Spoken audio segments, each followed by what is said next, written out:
Well, thank you, Manfred, for spending your time today to discuss assessing intellectual capital in supply chains. Can you start by providing a Well, brief Dustin, it's my pleasure to be here background? with you. Yes. Can you start by providing a brief background of yourself? Yeah, sure. My name is Manfred Bornemann. I work in a consulting company in Austria. I started my career as an assistant professor in the University of Graz. I did some, research years. The first years I tried to develop some methodology and some backgrounds. I earned a PhD on intellectual capital reporting, and then I started to apply it in industry and in value chains and in regional innovation networks.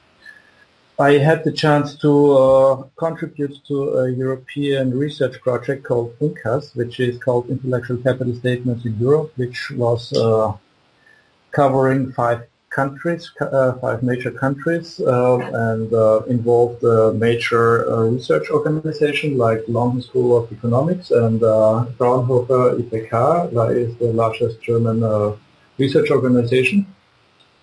We were quite successful as we cranked out the guideline to report intellectual capital for small and medium-sized enterprises. And this was retrieved together with the German material for more than 100,000 times so far. I think this is quite interesting, and it's stimulating to continue research on that.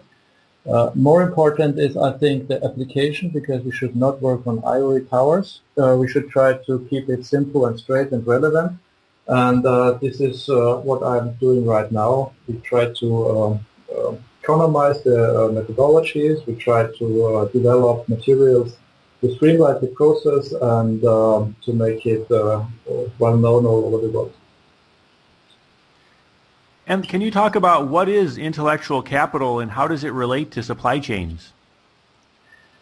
Intellectual capital was a phrase coined in the mid-90s by Karl Sveiby and Leif Edvinsson and Tom Steward and other important people. And after almost 20 years of research, I think we came up to a standard definition seeing intellectual capital as a combination of human capital and structural capital and relational capital. All of them are intangible.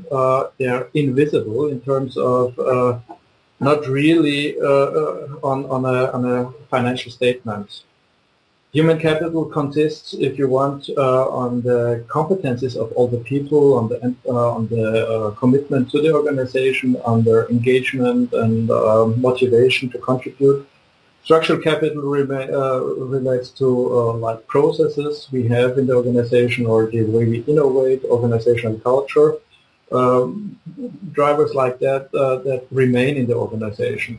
And then we have the most important part called value chains, which is the relational part. If you imagine to work in an organization, you have customers and of course suppliers. And we have to interact positively. So we have to establish trust among the value chain. And the better we understand each other, the more valuable we can serve our final customer. So intellectual capital is all about making a value chain performing and innovative and money-making in order to create the highest value for the final customer. The problem is that intellectual capital is sticky. We have to establish trust not only to our supplier but also to our customers. And customers should be easy, but suppliers might have the tendency to take away some parts of our value contribution. So if they steal parts of our markets because they know how we do our business, this is, of course, not contributing to the relation. And as we are in competition with each other, and as value chains are growing and becoming more interconnected, this is a severe danger. On the other hand side, contrary to organizations, value chains have the advantage of much higher cost-saving potentials. So I think most of the organizations being in competition over the last couple of years already exploited their cost savings. So there remains only the integration in the value chain. I think this is a common topic, but it's not only about logistics and it's not only about cutting time, for example, for delivery, but it's the way we interoperate with each other. And here, intellectual capital comes to have the most significant impact. If we establish a shared understanding about the way we do business within one value chain, it's not only our organization or our customer competing against all the others in the world, but one value chain competing against other value chains. And at the end of the day, it's whose intellectual capital is most competitive. So if we find a position to develop our intellectual capital together, I think this is just a great opportunity to improve our global market share together. What are the challenges in managing intellectual capital in supply chains? Well, the problem is exactly the same as in very, very large integrated organizations. There are, for example, middle managers and top managers with competing objectives. If you organize a system based on objectives, for example, and you give two people the same objectives, they are competing against each other. This might be fine if they are innovating, and if you say, I have a budget and I want the best idea and I start 5 teams. But if you are working on productive cost-saving positions, this is no real option. And if the teams are fighting each other and not fighting the competition, then it's a waste of resources, plain waste of resources. So this is the most important challenge, I think, diverging objectives within the value chain. If we can create trust and if we can find agreements and define an alliance on who is doing what, based on what qualification and what prior experience and what future developing scenarios, I think we have a good opportunity. But as a matter of fact, this is, at least in my experience, one of the most critical issues. Competing against each other and forgetting that we are competing together against others. This is one of the most crucial issues. But there's a second one. And the second one is, given that you agree on a common goal, and given that you want to compete together, there is a plain misunderstanding. For example, the term risk. For a lawyer, risk is always a threat. No? The term risk, I just want to use it as an example, means to be avoided. And for the entrepreneur, risk means, oh, there is a blue ocean, there is a new market, and we can go into that market. So it's an opportunity. And if you bring an entrepreneur, this is the stereotype, of course, together with a lawyer, in that case, of course, they have a problem of misunderstanding, or at least they have to invest some time to come up with shared understanding. And if you put that to technology, or if you put that to some service level, the danger is, of course, much higher. The examples are maybe not that clear, but the danger for misunderstanding is the same.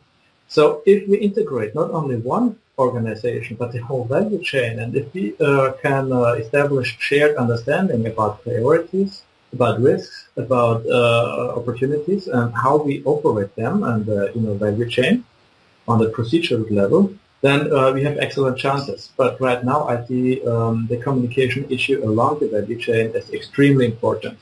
The problem is that organizations tend to focus on their internal structures.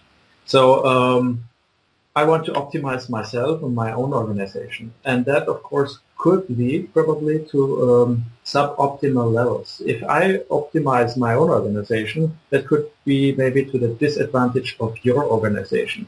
But if we agree to collaborate and to have an alliance in form of the value chain, we have to find a compromise somewhere.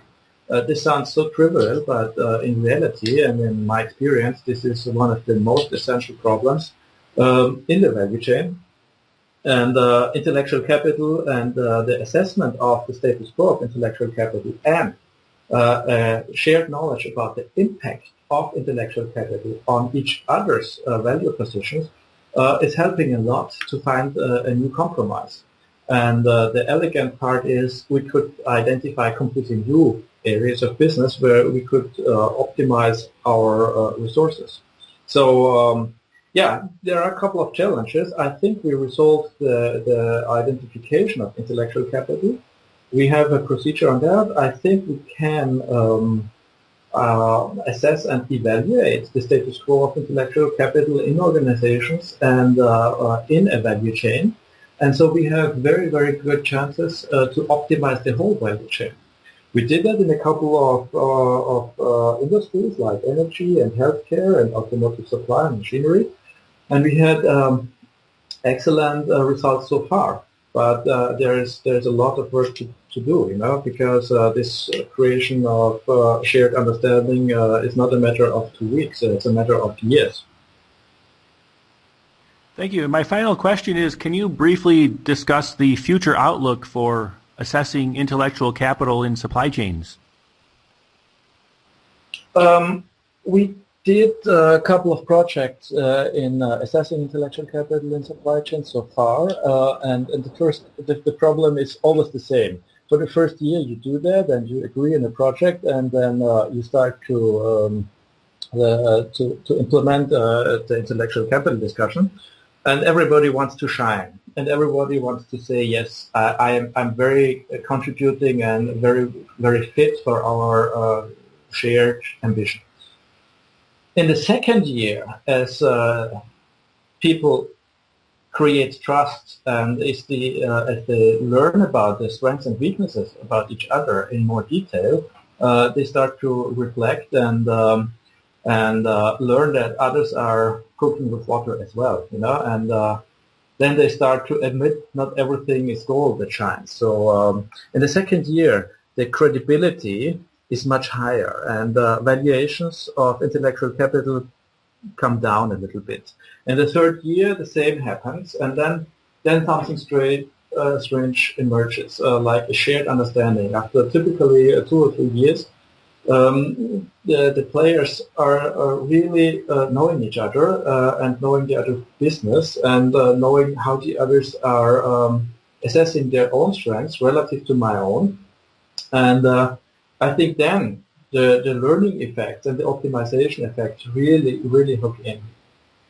This is just amazing how much you can realize in that learning phase if you reflect the learning potentials of the whole value chain in terms of intellectual capital. If you bring these people together, maybe once or twice a year, the first phase there is nothing, they all hide and all show off and all say it's fine and because they want to remain in business. But then after some time, and this is a matter of learning, trust emerges and the vision can be implemented all over the value chain. The good thing is that value chains are, at least in my experiences, relatively stable.